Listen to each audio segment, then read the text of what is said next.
fun. You ready to bring up Jeevin? This guy's an absolute killer. He's really going places. Please, a big round of applause for the hilarious Jeevin Gill.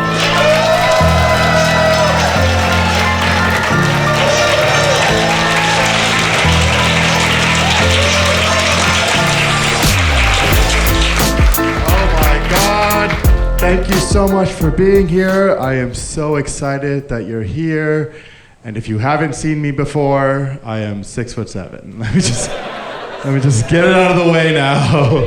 I am 6'7". Yeah, you need to adjust your neck a little bit. It's okay. I get asked about it every single day. Every single day I get two questions. How tall are you, and do you play in the NBA? Every day somebody walks up, hey man, do you play in the NBA? Which is kind of annoying, right? Imagine that. Imagine every single day somebody walked up to you and was like, hey, did your childhood dream come true?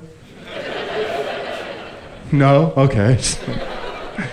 I don't get to do that. I get to ask people about their childhood dreams. Just like, hey, did you ever become an astronaut? Did you ever become a princess? Did your parents ever get back together? It is easier being 6'7" in Canada. It's harder being 6'7" in other countries. Like I was in Colombia recently, and when I was down there, I went horseback riding, and I didn't realize that the horses we have in North America are so much larger than the horses they have in South America. Because I went to the horseback riding place, and they bring out this horse, and I'm looking at this horse like, dude, this horse is tiny. And the horse is looking at me like, dude, what the fuck is this thing? I gotta carry that? He started complaining to his boss. He's like, Luis, bro, it's Friday, I can't, my back. I've never seen a horse stretch before. Do you understand what I'm saying? Like he saw me, he was like, God damn it.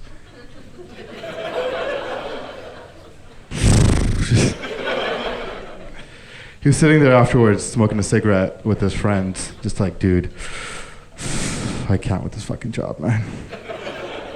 No, I gotta go back to school, this is fucking bullshit. No, Luis owes me 2 overtimes, okay? And he put this guy now, look at the fucking size of him, man. Walking around with a man bun, what an asshole. No, I hate tourists. I hate tourists. Walking around, hola, ¿cómo estás? Shut the fuck up. Duolingo-ass bitch, fuck you.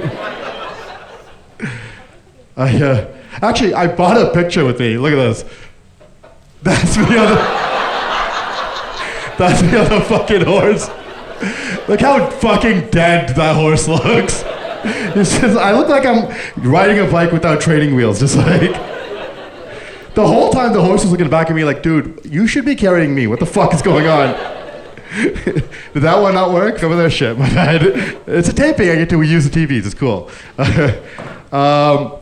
I do love to travel though. I recently was in Singapore, and Singapore's a weird place.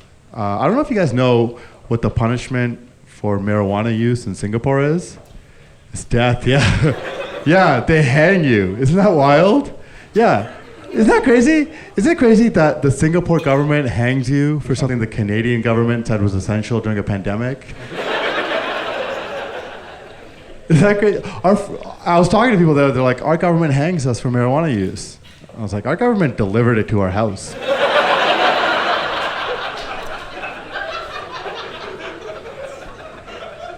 And then a bunch of us drove trucks to the Capitol and complained about freedom, so.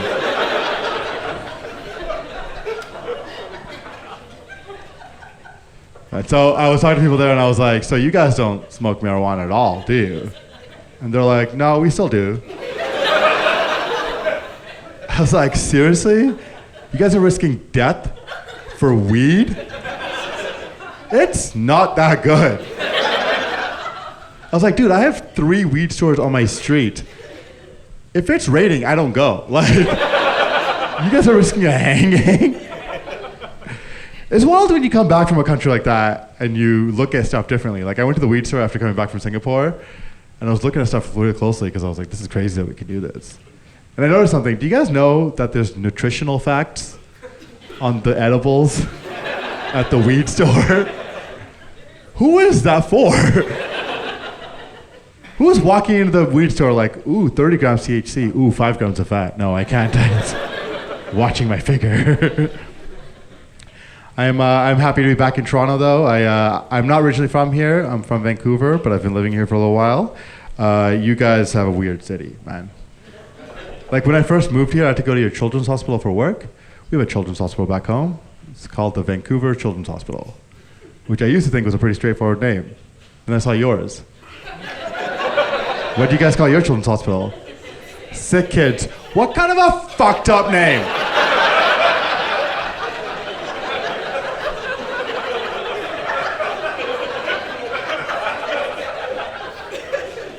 It's Sick Kids for a children's hospital. It's like they were making it. Somebody was like, hey man, what are we putting in this building? Mostly sick kids, I think. Perfect, put on the side of the building, let's go home. Right next to the old fuck senior care center and the junkie rehab clinic just all down the street.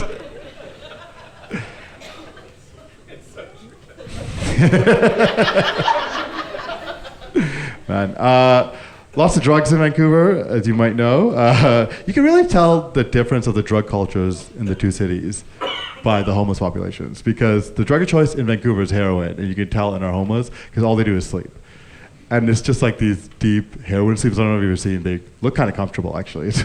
Like I used to work late nights at a restaurant, and I would leave, and I'd be like, I'm so tired. I need to get home and get into bed. And so there'd be a guy on some newspaper. I'm like, fuck, I'm never gonna be this comfortable. And the drug of choice in Toronto is clearly crack, because your homeless are active, man. They're out there. They got stories. A lot of running around. I've never seen change asked for so aggressively before. They ask for change, but in an I'm mugging you voice. Like, I was walking down the street, I'm going, do you have any change? I was like, yo, dude, chill, yeah. I got you, bro. He asked me for change, so I gave him a quarter. And he goes, do you have a loonie? And I was like, I didn't think this was a negotiation. I thought it was a pay what you can kind of thing. I lived in Toronto for the entire pandemic, and I knew we were in trouble right away with the pandemic, because in the beginning they told us, they were like, hey, if you wear a mask, it really helps slow the spread. And a bunch of people were like, nope, can't do it. You're asking for too much. But really, you can't wear a mask? That's your big complaint in life? Like, I had a legitimate reason not to wear a mask. When I wear a mask, I get dents in my beard. It's a legitimate reason. Because it shows off my secret, that I have a tiny chin. Watch. I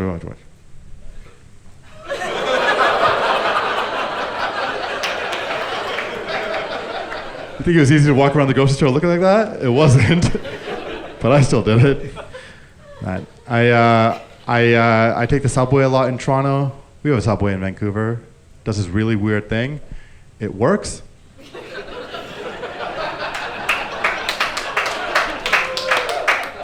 You guys decide, no, fuck that. We like the place between the stations. That's where the cool stuff's at. You guys have a lot of crazy people on the subway, though. Here, I'll give you that. A lot of crazy people on the Toronto subway. I was sitting on the subway recently, and I had my headphones in. I was listening to music, and I heard some yelling, and I did what you're supposed to do, which is I didn't look, and I turned off the music in my headphones, and I just watched without watching. You know that thing we all do. And I saw him turn around, so I looked over, and it was a Jesus guy. It's the guy in the middle of the subway with a Bible yelling about Jesus. He's in the middle of the subway yelling about Jesus, hitting the Bible too. He was just like, Jesus is the light. Jesus is your savior. Jesus will guide you to the kingdom of heaven. He was a literal Bible thumper. I've never seen that before. Thought that was new. But here's the thing, classic Toronto Transit, it got stuck. And it was stuck for so long that I saw him kind of like slow down.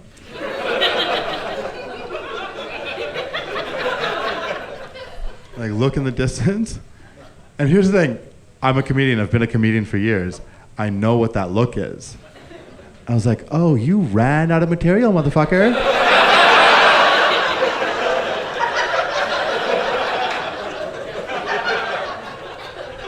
And he did, he was like, Jesus is the light. I was like, no. You already did Jesus is the light, let's go. New stuff.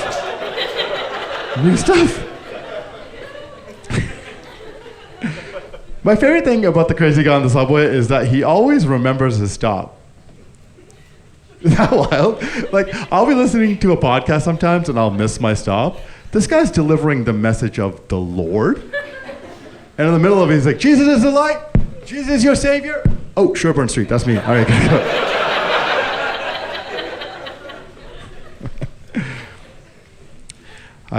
So like I said, I grew up in Vancouver. I grew up in a very conservative Indian family, and so I didn't learn anything about girls or drinking or partying, none of that stuff. And then I turned 18, I moved away for university, started living in dorm rooms. When I was living there, I went to this dorm party, and I met this girl. And the next day, she texted me. She was like, hey, do you want to come over tonight and watch a movie? And I was like, sure. So I went over to her dorm room, I took off my jacket. She only had a bed and a laptop, so we got into her bed. She put on a laptop. I watched a movie, finished the movie. I got up, I put on my jacket, I went home. The next day, she texted me, and she was like, hey, that was fun last night. Do you want to come over tonight again and watch another movie? I was looking at my phone like, man, this girl's really into movies. But sure, why not? So I go back to her dorm room, took off my jacket, got back into her bed, put on a laptop. I watched another movie. I finished another movie. I got up to leave again. Now it's like 1 a.m, and she's looking at me like, what is happening right now? She goes, hey, do you want to watch another movie right now? And I was like, yeah, I'm not doing anything tomorrow, why not? So I sit back down, and halfway through this movie, she kind of starts like elbowing me and leaning in over closer and elbowing me and leaning in closer. And I start like elbowing her back. So, what are you doing? I'm trying to watch the movie. And she keeps leaning in closer and keeps leaning in closer and elbowing me, and then she leans her face over my face and starts kissing me. And I was like, oh, I get it. And that's the story of how I lost my virginity.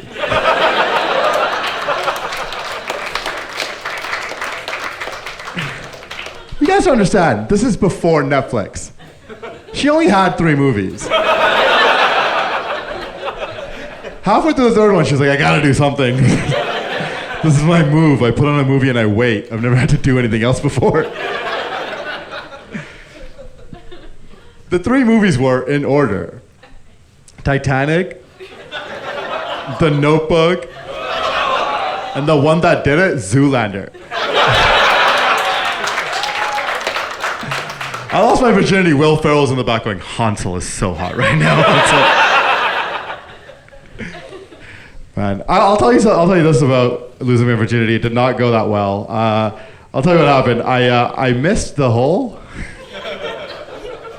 Dude, I didn't know how low you had to get. Like, no one taught me that you have to go like down and under. You know what I mean? Like, I went balls deep belly button. Do you understand what I'm saying? Like,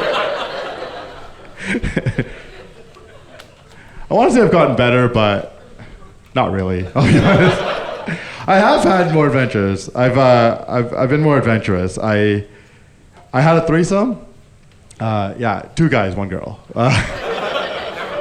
Which now I prefer, I think. There was a time when I was younger and I was like, 2 girls, that'd be sick. But I'm 32 now, and I just like the idea of having a buddy to help out. Do you know what I mean? Like, I want to be having sex, and in case I get tired, I can look back and he's waiting like a WWE tag team partner, you know, just.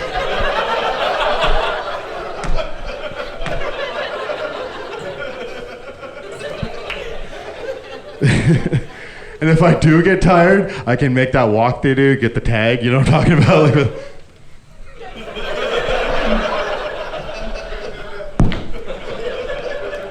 And he can jump through the ropes like John Cena, just like...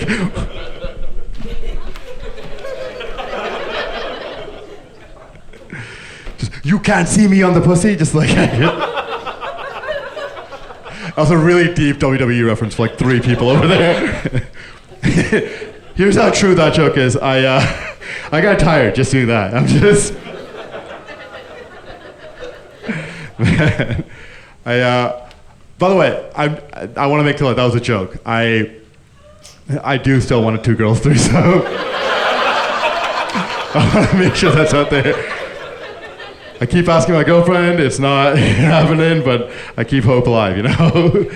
I keep asking, she says no, and I've been like, all right, well, I've had a threesome with 2 guys. Are you interested in another guy? And if you want me to bring another guy in, I can bring another guy in. She was like, what am I gonna do with another guy? Like, where's he gonna go? My mouth? That's more work for me. So I was like, oh, I didn't think about that. So I invented a new kind of threesome, which is we invite another guy over, I have sex with my girlfriend, and he like does the dishes and cleans up and asks her about her work and stuff, you know? Man. I was talking, I am 6'7". I had this weird thing happen to me this week. I realized I'm taller than I am brown. Does that make sense to anybody? Some guy walked up to me recently and just goes, hey man, are you Dutch? Like, what? He goes, are you Dutch? I went, no, I'm Indian. He goes, oh, you're really tall. I thought you were Dutch. I was like, I'm also brown. He goes, yeah, but you're not that brown and you're really tall. So I figured you must be Dutch. It's like, okay. I'm like, I guess I'm taller than I am brown. Which is kind of true. You know how brown people always complain about getting harassed at airport security? I'll be honest, that never happens to me. Every time I go to the airport, they're just like, dude, how tall are you? Yeah, just go ahead, man, it's fine. Just they're like, he's not gonna blow up the plane. He barely fits on it. It's fine. They're like, he's too tall to be angry. Like, he's gotta have a way easier life than most. That's the thing. Lots of talk these days about white privilege. Not enough talk about height privilege. I feel like probably easily the same. You know what I mean? Because here's the thing. I have short friends.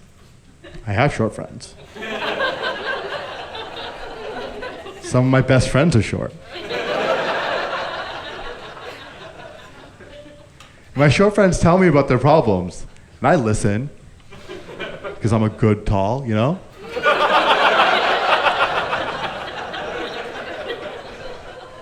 And I listen, I listen, and I go, man, that's messed up. That's messed up that the world treats you differently because of your height. But I'm not gonna, do anything about it.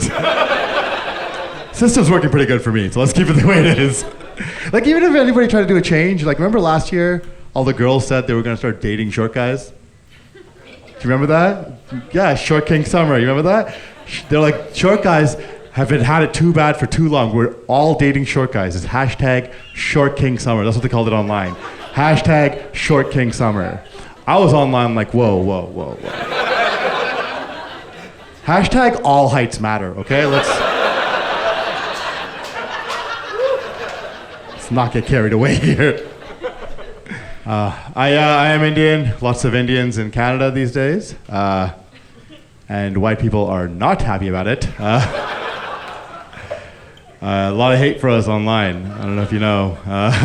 I do, because I see all of it. Because hate's in the future now. It's on the algorithm. So whatever ethnicity you are, the algorithm finds out and sends you the hate that's for you.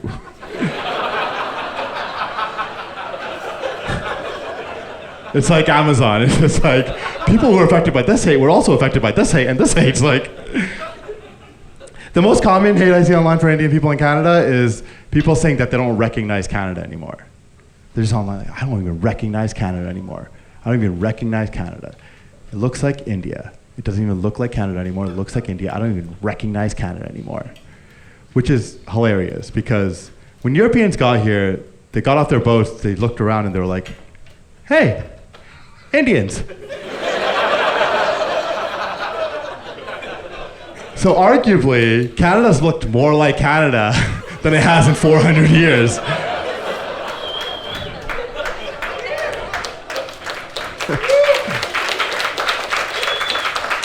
Yeah, maybe that's what we're doing here, all right? Maybe we heard you stole it from some Indians, so we're stealing it back for them, all right? We're gonna give it back to them, and they can do land acknowledgements for white people. It's gonna be great. There'll be a meeting, and somebody will get up, and they'll be like, we just want to acknowledge that we are on the traditional territory of the Oyabats and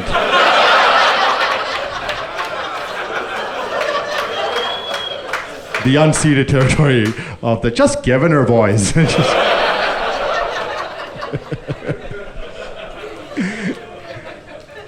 Man, that's my funnest joke. Oh man. I started therapy recently. Yeah. I started therapy recently. Any therapy people in the audience? Who's clap your hands if you're... Yeah, all right. Couple of you. Rest of you are perfect. Okay, cool. Good for you.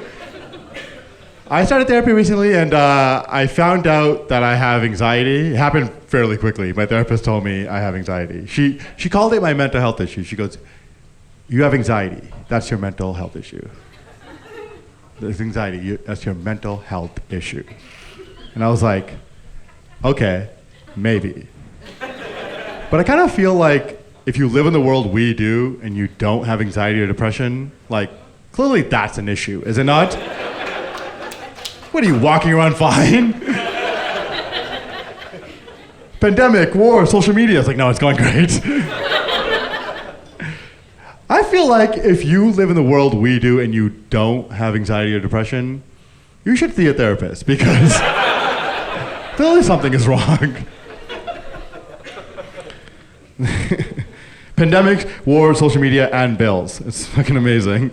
You have to, every month I get like, hey, you're seeing a lot of shitty things on social media. You have to pay $80 so you can keep seeing them.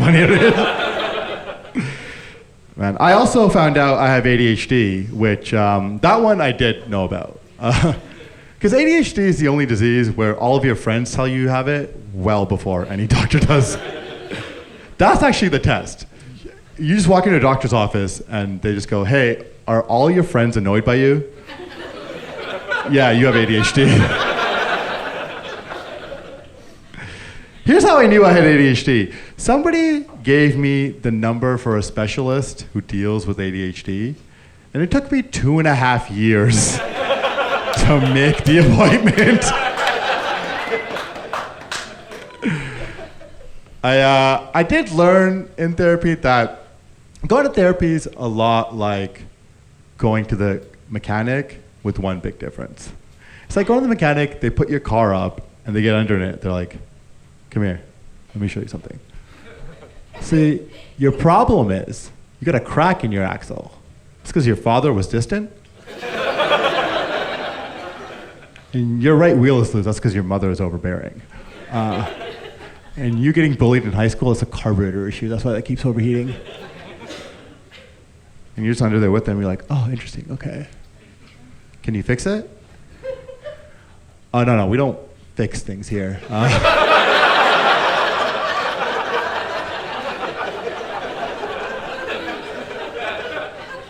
We just kind of point the problems out for you. I probably shouldn't be driving like this, right? Oh, you definitely shouldn't be driving like this. You're heading for a terrible accident. Well, what do? Well, what we're gonna do is teach you how to drive the car that you have with the problems that it has. That sounds like it's gonna be hard. Oh yeah, it's not gonna be easy. Basically, you need to drive the car completely differently than you have your entire life. How do I do that? We're out of time, actually, so why don't you just come back in a few weeks. Then after a few months, they're just like, listen, this is a manufacturing issue. The people who made this car had no idea what they were doing. They probably shouldn't have started with a car. They should have started with like a bicycle. Actually, those people should probably see a mechanic. And you're like, yeah, they should. Will they? They will not. They actually don't believe in mechanics. They kind of feel like if you pray to the Chevrolet gods, It'll all work out. I've been trying medication for my mental health issues, and that hasn't done anything at all. That's the funniest thing about these anti-vaxxers. You know these vaccine conspiracy theorists who are like online and they're like, bro, they're putting a mind control drug in you, bro. They're putting a mind control drug in you. That's what they're doing. That's what the jab is. It's a mind control drug. That's what they're putting in you. It's a mind control drug. I want to be like, dude, I have anxiety and ADHD. I've tried 4 different drugs to control my mind. They haven't done anything. If there's one that works, put it in. Turn this off, okay? Man, anyways, I quit therapy.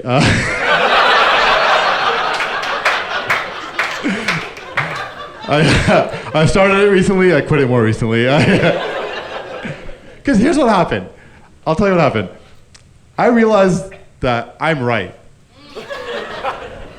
I was in therapy and my therapist was like, tell me about your, like, where is this anxiety coming from? What makes you anxious? And I was like, the planet is dying, no one cares. My taxes fund a genocide, and people keep dating Pete Davidson. Like, I'm not the one that's the problem.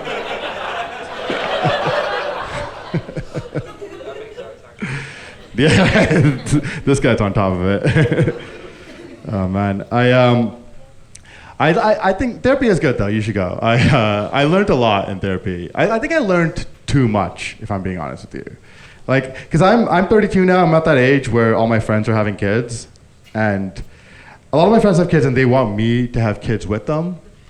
And it's like they're like, you should have kids too, and that's weird, right? Having a friend who has a kid and wants you to have a kid, it's like having a friend with a job he hates. And he complains about it every day. And then one day he's like, hey man, they're hiring at my job. What the fuck would I want to work there?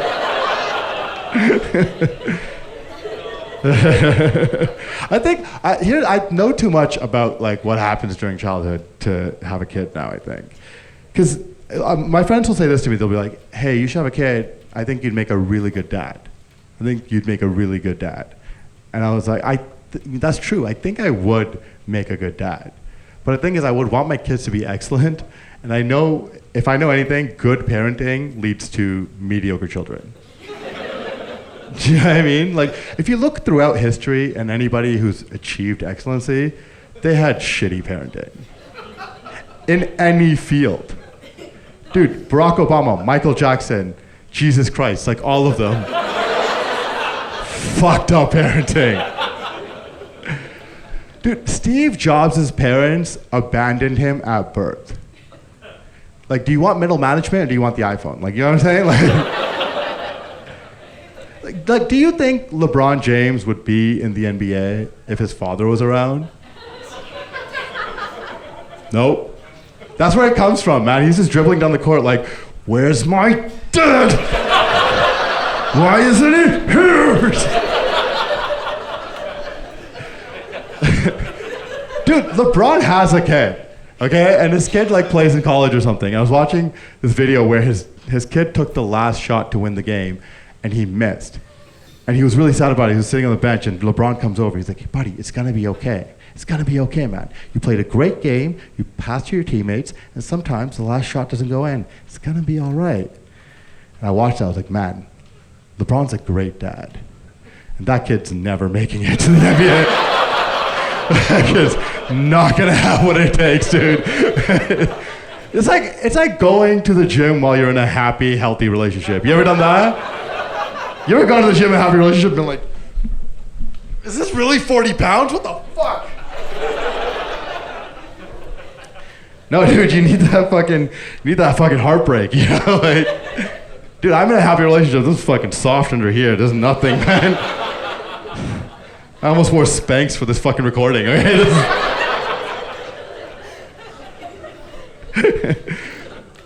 Man, so I'm in a relationship. I'm in a relationship, and It's great. I have a lot of single friends though, and this happens a lot. Does this ever happen to you? You're just hanging out with a single friend, and they pull out Tinder and start swiping for people in front of you. Like, are you looking for somebody to bang during dinner? Like, what the fuck? That's rude, you know? And like, here's the thing, I've been in a relationship for a while, so I've watched dating apps sort of develop over the years, and there's this new technology that's emerged over the last few years. They're new technology, but they're also kind of full circle. Because I'm Indian, and my parents had an arranged marriage. And they had an arranged marriage in the 80s in India, which is the original Tinder. Because back then, photography had just gotten to the villages, and what they used to do was take a picture of whoever was single in a village and send it to the other parents, and then you could see who was available. So basically, my grandfather walked up to my dad with a pile of photographs of all the local women, and my dad just swiped through them. And he got to my mom and he swiped right. Except he didn't have casual sex with her, he married her. Imagine that's how it still worked. Think about the last person you swiped right on Tinder. That's your new husband the next day. The guy in the canoe holding the fish. Like,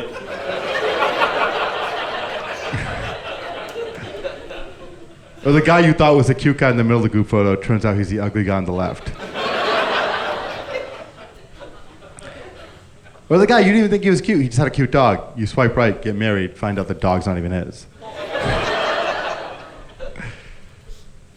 I think that's one of the problems. Like, here's the thing, like, it is a new technology, dating apps. It's like this new technology that's emerged over the years. You need new skills in dating that you never needed before. Like, you need to be a good texter. That's a skill in dating now. Like, I'll talk to my friends, I'll be like, hey, are you going out with that guy from Tinder? And she'll be like, oh, you know, he uses too many emojis. You can't trust a guy who uses too many emojis. Which, ladies, just so you're aware, we do that for you, okay? I've never been talking to one of my buddies and been like, hey man, you wanna go to the bar?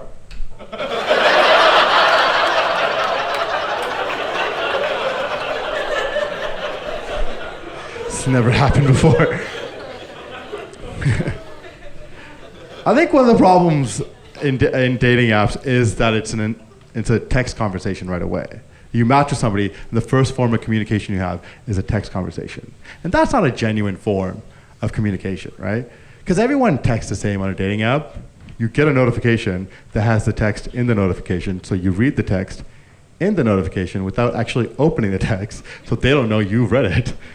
And then you like maybe take a screenshot, you think about your answer for a while, you open up a notes app, do a draft in there, and you wait the allotted time before it doesn't look like you're too desperate to respond, and then you respond.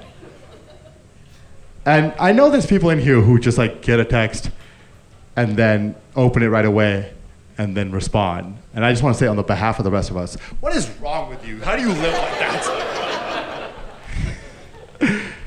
And here's the thing, I think that's not a genuine form of communication, because I've heard this story too many times, where I've been to a friend like, hey, how'd that date go from Tinder? And she's like, well, he was really funny over text, but he was kind of boring in person. It's like, no, he was boring the whole time. All right, you just met the real dude for the first time. You've been talking to ChatGPT for a month. I think dating apps should get rid of texting altogether. I think it should be an instant video call right when you match. Because that's how it used to be, man. Before dating apps, you used to walk into like a coffee shop and you would see somebody, you'd smile at them and they'd smile back at you, and you had to say something right there that was genuine and interesting or charming. Or they walked out of the coffee shop and out of your life, you married somebody else and you thought about that person for the rest of your life. And I think it would make for more cute meeting stories, you know? Like when you talk to people these days, it's like, how'd you guys meet? Tinder. Boring. How'd you guys meet? Well, I was in the grocery store, instant video call. I picked up and she was like, are you in the pasta aisle? I was like, I am in the pasta aisle. Oh, I have a great recipe for pasta. Oh, we should try it out sometime. Cute, you know? How'd you guys meet? Hinge. Boring. How'd you guys meet? Well, I was taking a shit and instant video call and she was cute, so I had to pick up. And she looked at me, she goes, are you taking a shit right now? And I go, Yeah, and it's kind of hurting, dude, actually. It's like, oh, I'm actually a hemorrhoid doctor. Oh, let me take a look. You end up with who you're supposed to end up with, you know? Or it's like, oh, how'd you guys meet? Bumble. Boring. How'd you guys meet? Well, I was having dinner with my wife, and...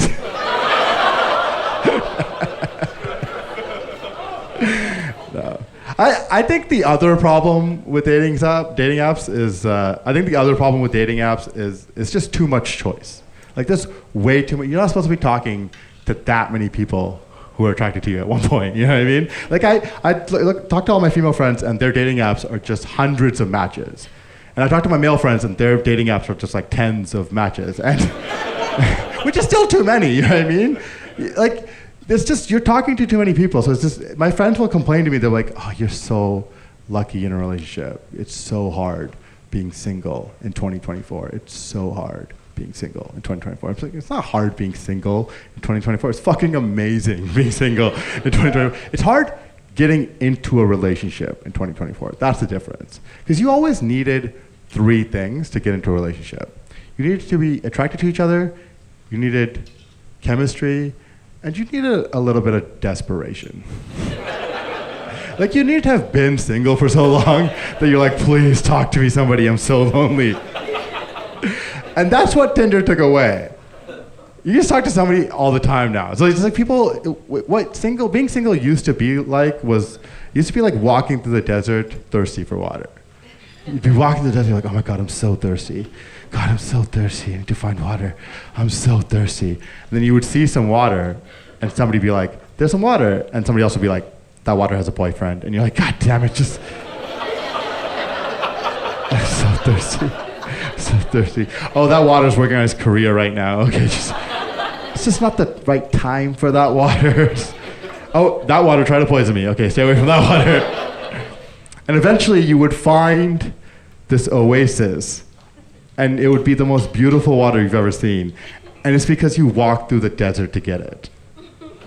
Now it's like you're walking through the desert, and every 30 feet or so there's a half-empty water bottle. You just take a sip and you keep going.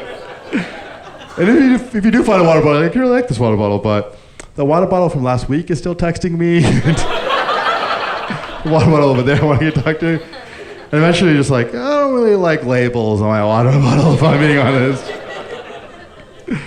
Man, so I've been with my girlfriend for 6 years. And we're trying to get married, actually. Thank you. I said trying. We have a bit of an issue. I'll explain. I'm Sikh, she's Muslim. Yeah, and our parents are racist. Hope I'm pronouncing that right. I don't want to offend any racists that might be in the audience tonight.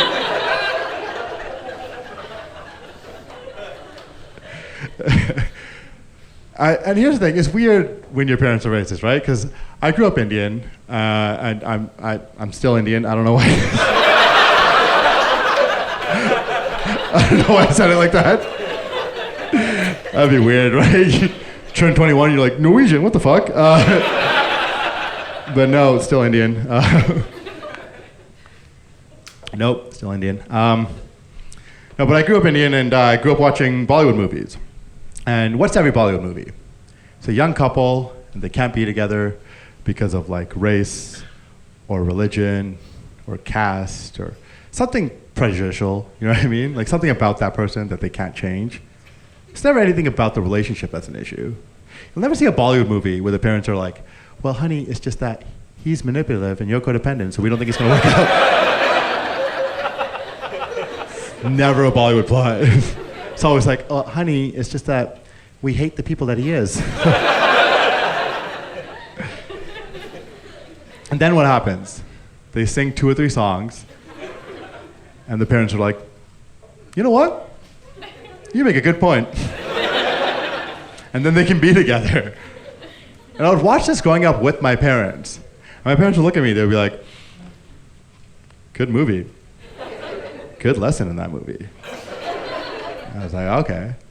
20 years later, I bring home my Muslim girlfriend. They're like, no, you idiot. The lesson was be racist. Like, how did you miss that?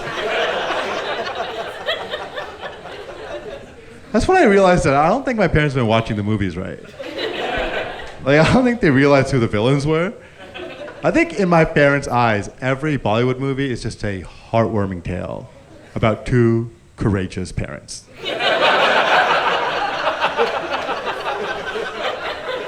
Who, against all odds, take up the noble fight to stop these two idiot children from making a terrible mistake. And unfortunately, in the end, they fail, and the kids live crappily ever after. Like, there's never a happy ending when it comes to Bollywood movies. My parents.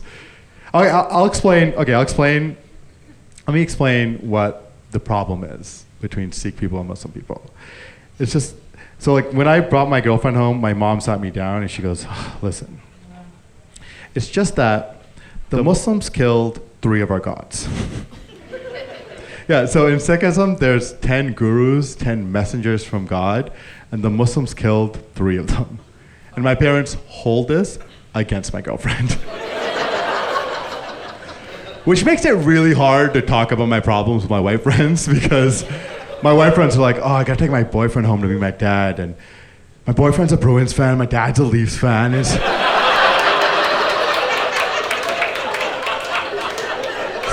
gonna be a whole thing. It's like, dude, my girlfriend's up for religious murder, okay? That happened 300 years ago. So that's the problem that Sikh people have with Muslim people. Small messiah-side. Triple messiah-side, if I'm being honest. A little excessive, but whatever. The Muslim people don't even have a problem with Sikh people. It's just a rule in general. If you're a Muslim, you cannot marry a non-Muslim. That's a rule in Islam. And it's right in the beginning of the book, too. Like, Allah was like, Muhammad, put it right in the fucking first chapter. Like, it's really important. And so I have to sit there and discuss this with my girlfriend's father, and he's not an asshole, he's a nice guy. He's just like, what are you gonna do?